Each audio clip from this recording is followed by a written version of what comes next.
인지하시며 귀를 기울여 들으시고 고아와 자잘한 자를 위하여 심판 세상에 속한 자가 다시는 위협하지 못하게 하시리이다. 아멘. 10편까지 읽었습니다. 금요일 저녁에 못 나오신 분들은 욥기의 마지막 결론 부분을 못 들으셨습니다. 스마트폰에 들어가셔서 보시고, 제가 욥기를 종합해서 어제 주일 메시지를 전했습니다. 주일 메시지를 또 보시면 여러분들이 참고가 되실 겁니다. 혹시 주일 메시지 들으시다가 야곱이 130년 살았다는데 그거 147년으로 고쳐서 들으시기 바랍니다. 창세기 47장 28절에 보면은 야곱이 147세 살았습니다. 애굽에 들어올 때에 130세, 17년 더 살아서 147년 살았습니다. 오늘부터 시편을 묵상하겠습니다. 시편은 모두 150편입니다. 시편은 볼륨 좀 한번 올려주세요. 7번입니다.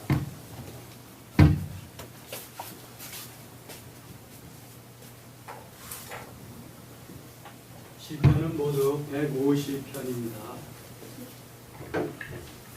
150편의 시편을 5권으로 나눌 수 있습니다.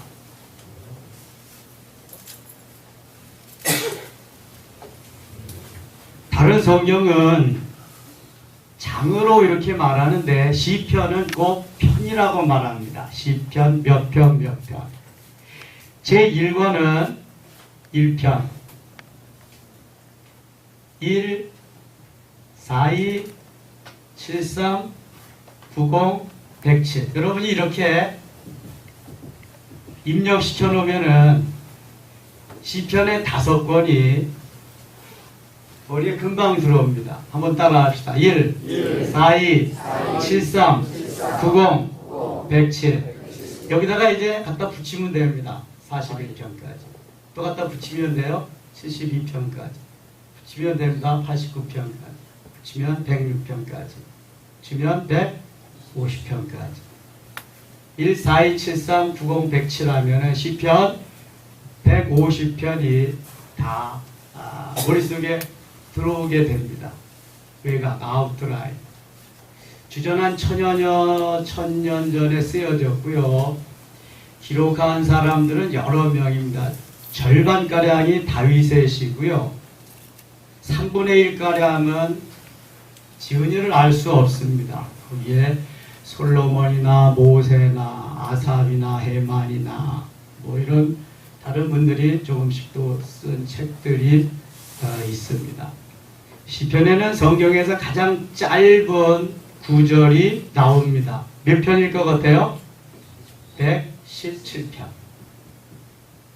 단 몇 절? 2절입니다. 제일 긴 구절도 있습니다. 119편. 몇 절 같아요? 176절입니다. 시편에 가장 짧은 성경 구절과 가장 긴 성경 구절도 시편에 있다는 것. 시편에는 기도의 시도, 찬양의 시도, 감사의 시도, 탄식의 시도, 비의 시도 여러 가지 시가 있습니다만 기도의 시가 참 많습니다. 창세기의 기도는 하나님과 함께 거닐면서 대화하듯이 하는 것이 창세기의 기도입니다. 출애굽기의 기도는 차크라고 하는 부르짖음의 기도가 출애굽기의 기도입니다. 시편의 기도가 가장 많이 나오는데 시편의 기도는 주로 토설하는 기도입니다. 여러분, 우리가 은혜 받고 깊은 은혜 속에 들어가려면 토설하는 기도가 필요합니다. 우리가 음식을 잘못 먹고 오버이트 합니다. 내 속에 있는 모든 것이 다 나오죠. 야, 너는 영양가 있으니까 좀 참아. 너는 쓸데없는 것이니까 나가. 그렇게 오버이트 합니까? 오버이트 할 때는 어때요? 다 합니다. 다. 무조건 다 나갑니다. 우리가 하나님 앞에 기도하면서 토솔하는 기도를 해야 되는데 그게 정말 중심을 들이고 하나님이 진정 기뻐 받으시는 기도입니다. 형식적인 기도는 하나님 원치 않습니다. 토솔하는 진정한 기도. 구조상으로 볼 적에 우리가 구약은 율법서가 있고요. 그 다음에 뭐가 있어요? 역사서가 있고 시문서, 그리고 다른 말로 성문서라고 합니다.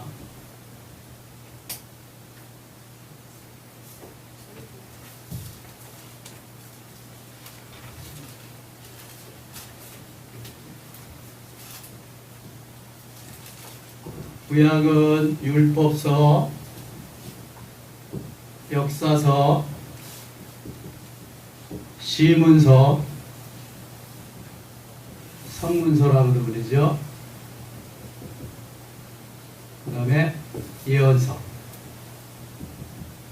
선지서라고도 합니다. 구약은 이렇게 이루어졌습니다. 조직이 되어 있고요. 신약에 보면은 복음서, 그렇죠? 역사서, 그 다음에 뭐 있을까요? 서신서, 바울 서신, 일반 서신, 그 다음에 예언서. 구조가 너무 비슷합니다.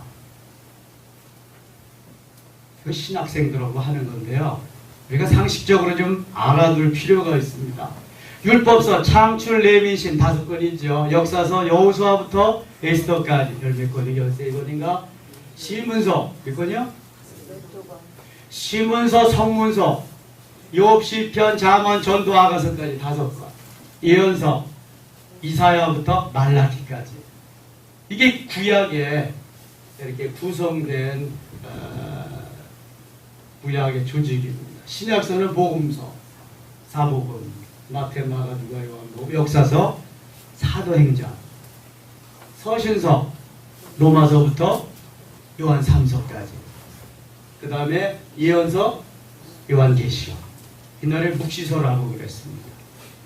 성경이 이렇게 이루어졌는데 참 구약, 신약을 잘 맞추어서 그렇게 하셨다. 참 오묘하죠. 성경은 하나님의 말씀으로, 하나님의 감동으로 기록되어서요. 1600여 년 동안 40여 저자가 한 맥을 가지고 예수 그리스도라고 하는 그 맥을 가지고 쫙 기록이 됐어요. 너무 놀랍습니다. 그 중에서 우리가 오늘부터 묵상하는 시편은 시문서에 해당합니다. 시문서. 성문서라고 하죠. 이 시편을 여러분들이 묵상하면서 기도가 이런 거구나. 하나님 앞에 내 마음 전심을 드린다는 게 이런 거구나.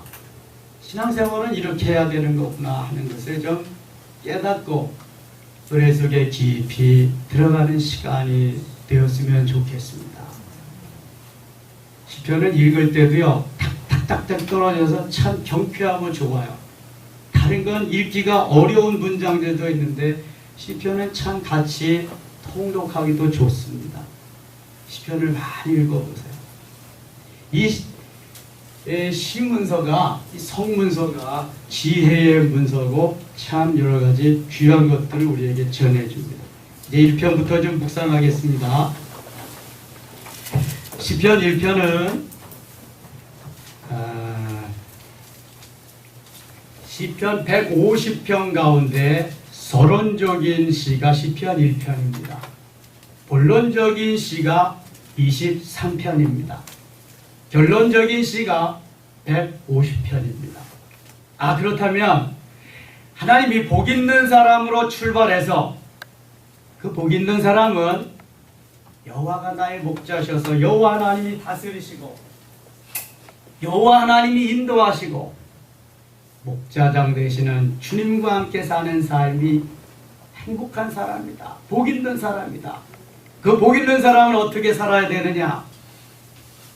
할렐루야. 하나님을 찬양하며 하나님을 높이면서 하나님을 영화롭게 살아야 된다.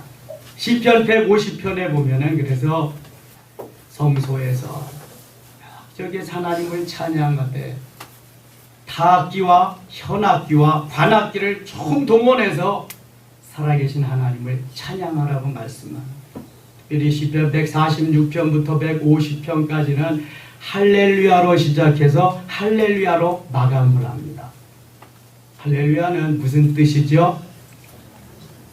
여호와를 찬양하라, 하나님을 찬양하라, 그런 거예요.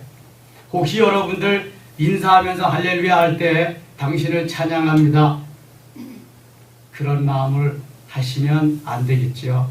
우리가 인사하면서도 하나님을 찬양합니다, 하나님을 찬양합시다, 이런 마음으로 하는 거예요. 새로운 강사님이 오신다, 우리 할렐루야로 강사님을 맞읍시다. 강사님을 찬양하는 거 아닙니다. 강사님을 통해서 하나님 영광을 받으소서, 하나님 찬양합니다, 그런 의미입니다. 시편에 할렐루야가 많이 나옵니다. 할렐루야, 여호와 하나님을 찬양하는 게 할렐루야. 시편 1편 가겠습니다. 복 있는 사람은, 복 있는 사람에 대해서 말씀합니다. 우리 하나님의 자녀들은, 아니 모든 인류는 복 있는 사람으로 하나님이 만들어 주셨습니다. 창세기 1장 26절 쭉 이하에 보면은요, 하나님이 우리를 복을 주시되 엄청난 복받은 인생으로 만들었습니다. 생육하고 번성하고 땅에 충만하도록, 누리도록, 지배하며 살도록. 그런데 우리 인간 스스로가 그 복을 차버리고 말았습니다. 아담과 하와, 우리 조상들이. 그래서 그 이후에 다시 예수 그리스도로 말미암아 그 복을 회복할 수 있도록 은혜를 주신 겁니다. 그럼 복 있는 사람은 어떻게 살아야 되느냐? 소극적인 면과 적극적인 면이 있습니다. 소극적인 면은 악인들의 꾀를 따르지 아니한다. 악인들, 하나님을 모르는 사람들 악인들입니다. 악인들의 꾀를 쫓지 않는다. 전해성경. 그 다음에 죄인들의 길에 서지 않는다. 죄인들의 길에 서지 않는 것이 복 있는 사람이다. 내가 거기 가서 저들을 변화시키리라. 용기 있는 용감한 발상이지만 함께 안 하는 게 좋고요. 그런데 전도할 때는 또 들어가야 됩니다. 그들과 함께 먹고 마시며 즐기는 그런 걸 말하는 거죠. 오만한 자들의 자리에 앉지 아니하고 교만한 자와 함께하지 않는다. 복 있는 사람의 소극적으로 해야 할 일은 악인들의 꾀를 따르지 않고 죄인들의 길에 서지 않고 오만한 자들의 자리에 앉지 아니한다. 순서가 이렇습니다. 따르지 않고 서지 않고 앉지 않는다. 따라가다가 보면은 서게 되고요. 서다 보면은 여기가 좋사오냐고 앉게 됩니다. 하지 말라는 거거든요. 그 다음에 적극적인 면으로는 2절입니다. 함께 읽겠습니다. 오직 여호와의 율법을 즐거워하여 그의 율법을 주야로 묵상하는도다. 전해성경 묵상하는 자로다 그랬는데 그게 더 좋은 것 같아요. 묵상하는 자. 하나님의 말씀 여호와의 율법을 즐거워해야 됩니다. 여러분 혹시 연애해 보셨나요? 연애 편지를 읽는 기쁨, 즐거움 말할 수 없겠죠. 보고 또 보고 다시 보고, 이게 사랑하는 사람의 편지를 읽는 겁니다. 성경은 구약 39권, 신약 27권, 성경 66권은 하나님이 우리들을 사랑하셔서 우리에게 보낸 사랑의 편지입니다. 그런데 하나님이 짝사랑하지 않게 해야 됩니다. One side love. 짝사랑은 혼자만의 사랑입니다. 함께 사랑해야 그 사랑이 승화되어서 멋있는 작품을 이룰 수 있습니다. 우리가 하나님의 사랑의 편지를 즐거워한다는 거 얼마나 감격적인 일인지 모릅니다. 그리고 은혜 받으면 말씀이 좋아집니다. 말씀이 그리워집니다. 말씀을 사모하게 됩니다. 은혜하고 상관없는 사람은 말씀보다도 드라마 보는 게 좋습니다. 말씀보다도 세상에 나가서 즐기는 게 좋습니다. 이 새벽에 잠 안 자고 일 안 하고 왜 와서 앉아 있습니까? 말씀을 그리워하자, 은혜를 사모하지 않으면 이건 불가능한 것입니다. 얼마나 귀한 건지 모릅니다. 즐거워할 뿐만 아니라 그의 율법을 주야로 묵상하는도다. 밤과 낮으로 말씀을 묵상한다. 여러분, 묵상한다는 말은 되새김질한다는 말입니다. 초식동물은 위가 4개입니다. 일단 삼키면 첫째 위에다가 저장을 해놓습니다. 그리고 한가할 때에 꺼집어내서 그것을 갑니다. 혹시 여러분 소의 이 치아를 한번 보셨나요? 치아라고 하니까 이상하다. 소의 이는 송곳니 없습니다. 앞니도 없습니다. 소의 이는 다 맷돌짝과 같은 어금니만 있습니다. 어금니. 왜 그럴까요? 갈기 위해서. 일단 첫째 위로 삼켜버린 놈을 꺼내가지고 갑니다. 맷돌같이. 우리가 끄집어서 갈 수 있는, 이걸 되새김질한다 그러거든요. 되새김질하는 게 묵상하는 겁니다. 그러면 하나님의 말씀을 넣어야 됩니다. 내 머릿속에, 내 가슴속에, 머릿속에 입력을 시켜 놓았다가 필요로 할 때에 되새김질하는 겁니다. 컴퓨터가 너무 좋은 것이로되 입력되지 않은 것은 출력이 안 됩니다. 그래서 우리는 하나님의 말씀을 읽고 듣고 쓰고 암송하고 묵상해야 됩니다. 5가지를 해야 율법을 즐거워하면서 묵상하는 삶이 되어집니다. 이숙희 목사님은 길을 다니실 때도 그냥 안 다니시더라고요. 항상 암송하면서 다녀. 성경 구절 해가지고. 저도 신대원 갈 때 가기 위해서야. 그거는 붙기 위해서 매일 그냥 가지고 다니면서 전철역마다 그냥 갖다 하나씩 심기도 하고, 거기 가면 그 성경 구절이 생각나야 돼. 또 집에 와서 저희 집사람이 물어보면 답변하고, 한 200~300 구절은 암송해야 장신대 들어갈 수 있습니다. 그래도 삼수가 보통입니다. 10수 하는 사람도 있습니다. 장신대 들어가다 다 늙어집니다. 엄청나게 훈련시킵니다. 하나님의 말씀을 묵상한다는 건 너무 귀한 일입니다. 되새김질한다는 거. 여러분 자주 묵상하세요. 자주 듣고 읽고 쓰고 암송하고 묵상하는 삶이 복 있는 사람이에요. 결과는 어떠냐? 3절 말씀 같이 읽겠습니다. 그는 시냇가에 심은 나무가 철을 따라 열매를 맺으며 그 잎사귀가 마르지 아니함 같으니 그가 하는 모든 일이 다 형통하리로다. 아멘. 시냇가에 심은 나무가 철을 따라 열매를 맺는다. 시냇가에 심은 나무는요, 뿌리를 깊이 시내에 박혀있기 때문에 가물어도 상관이 없지요. 잎사귀가 마르지 않습니다. 그가 하는 모든 일이 다 형통하리로다. 하나님이 도우신다는 거예요. 하나님이 이끄신다는 거예요.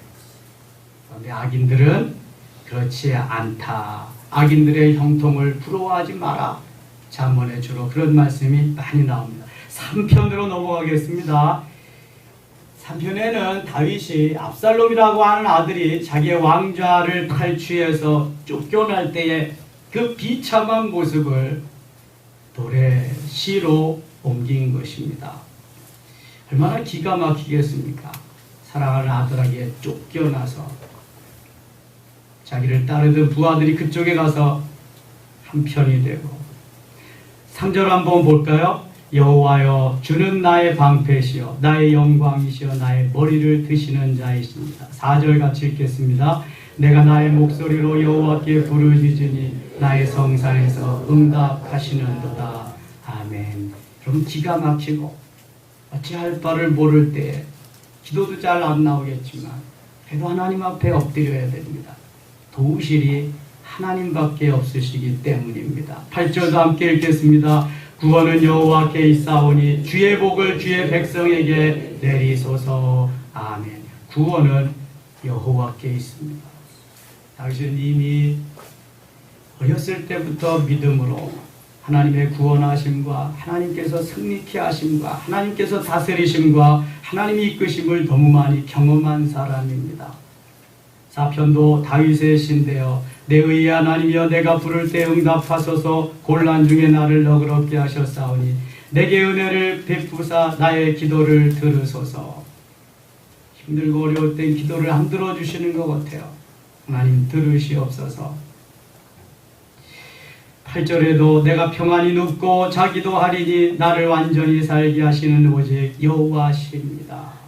하나님만이 나를 나되게 하시는 분입니다 하는 고백입니다. 5편에도 보면은요, 5편 여호와여 나의 말에 귀를 기울이사 나의 심정을 헤아려 주소서. 나의 왕 나의 하나님이여 내가 부르짖는 소리를 들으소서. 내가 주께 기도하나이다. 이 시편에 다윗의 기도가 참 많습니다. 주로 부르짖는 기도, 토설하는 그러한 기도가 많습니다. 여호와여 아침에 주께서 나의 소리를 들으시니 아침에 내가 주께 기도하고 바라리다. 오늘 이 아침에 주께 기도하고 주께 소원합니다. 하나님이 다윗의 기도를 들으시고 응답하셨듯이 우리의 기도를 들으실 수 있기를 원합니다. 6절 보면 거짓말하는 자들을 멸망시키려이다. 여호와께서는 피 흘리기를 즐기는 자의 속이는 자를 싫어하시나이다. 거짓말하는 자들은 멸망시킨대요. 요한계시록에 보면 거짓말하는 자들은 어디에 들어가지 못한다 그랬어요? 천국에, 하늘나라에 못 들어간다 그랬어요. 그럼 거짓말 안 한 사람이 누가 있을까? 거의 다 거짓말했습니다. 그럼 어떻게 해야 돼요? 회개해야 됩니다. 그럼 회개가 그래서 필요한 겁니다. 꼭 회개하세요. 거짓말하는 자는 멸망시키겠다 말씀합니다. 7절 오직 나는 주의 풍성한 사랑을 힘입어 주의 집에 들어가 주를 경외함으로 성전을 향하여 예배하리다. 시편에 보면 다윗이 늘 성전 중심의 삶, 하나님 중심의 삶, 말씀 중심의 삶을 산 것을 볼 수 있게 됩니다. 성전을 향하여 예배하리다. 성전에 지금 들어갈 수는 없어요. 쫓기는 신세, 기가 막힌 신세. 그러나 내가 성전을 향해서 예배하겠습니다.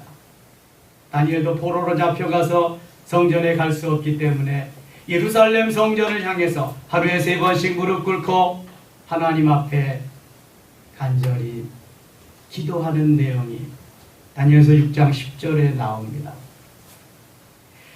저는 매일 산에 가면서 맨 마지막에 그 잘 정돈된 무덤 앞에 그 산소가 있고, 무덤 앞에 산소래, 무덤이 산소 앞에 그 잘 정돈된 평평한 데가 있는데 한쪽 사이드에서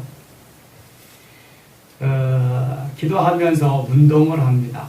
제가 다른 데 보지 않고 꼭 우리 교회를 향해서 합니다. 봄부터 여름 빼고 3계절에는 우리 교회 십자가가 잘 보입니다. 그런데 이 여름에는 잎이 무성해서 십자가가 안 보입니다. 교회도 전혀 안 보여요. 그러나 이쪽을 향해서 제가 기도하며 거기서 한 10여 분 동안 운동하고 내려옵니다. 우리가 성전을 향하는 그 마음 늘 있어야 됩니다. 성전을 향하는 마음. 내가 성전을 향하여 예배하리이다. 9절 그들의 입에 신실함이 없고 그들의 심중에 힘이 약하며 그들의 목구멍은 열린 무덤 같고 그들의 혀는 아첨하나요. 이건 악인들을 원수들을 말하는데요. 열린 무덤은 곧 죽음을 의미하는 것입니다. 그들의 혀로는 자기만 살기 위해서 아첨하고 있다는 거죠. 12절 여호와여 주는 의인에게 복을 주시고 방패로 함같이 은혜로 그를 호위하시리이다. 시간이 없어서 묵상을 못합니다만 여러분 계속 시편을 묵상하면서 의미하면서 기도하시면 큰 은혜가 될 줄 믿습니다. 오늘부터 있을 3박 4일 동안에 성경 통독을 위해서 기도해 주시고요. 참여해서 같이 은혜 나누실 수 있기를 원합니다. 기도합니다. 하나님 아버지 고맙습니다. 다윗과 같은 아름다운 마음, 기도하는 마음, 부르짖는 마음, 토설하는 마음 우리에게도 주시옵소서. 복 있는 사람으로 부르시고 이끄셨사오니 복 있는 사람으로 마감할 수 있도록 역사하여 주옵소서. 오늘도 승리 하루 되기를 원하오며 예수님 이름으로 기도드리옵나이다. 아멘.